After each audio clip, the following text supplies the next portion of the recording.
Hello folks and welcome to Chekchouka.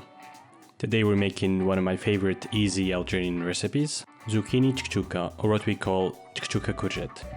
For 2 portions we'll start with 2 medium zucchini, cut off both tips and chop them up into around 1 cm thick slices. Add some vegetable oil in a deep pan on medium heat and dump all the zucchini slices in the pan. Add a couple of pinches of black pepper, a generous pinch of cumin, the star spice of this recipe, and a bit of thyme. Mix everything together until the zucchini slices are evenly coated with the spices. Remove the skin of 2 cloves of garlic. Chop them up finely and add them back to the pan along with the zucchini.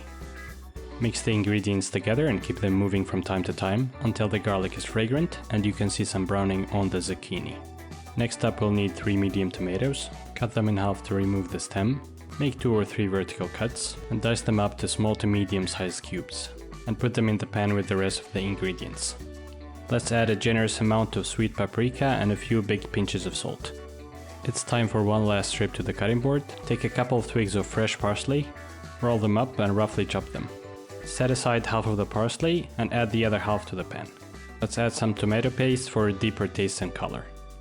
Mix everything together and bring it to a boil. Cover with a lid and turn down the heat and let it simmer for around 12 to 15 minutes. Meanwhile, let's break 3 eggs in a bowl. Season them with some pepper and some salt. It's time to add the rest of the parsley that we've set aside and beat until everything is well combined. Once the 15 minutes are over, uncover the pan, turn the heat to medium again, and let reduce while you move it from time to time until you're left with a thick sauce. Cover everything with a mix of eggs and parsley.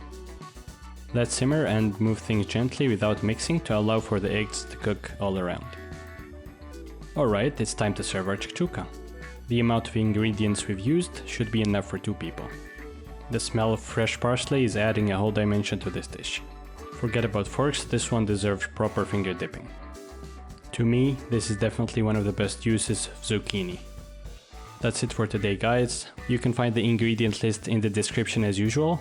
Thank you for watching and see you next time for more recipes with me, Maad.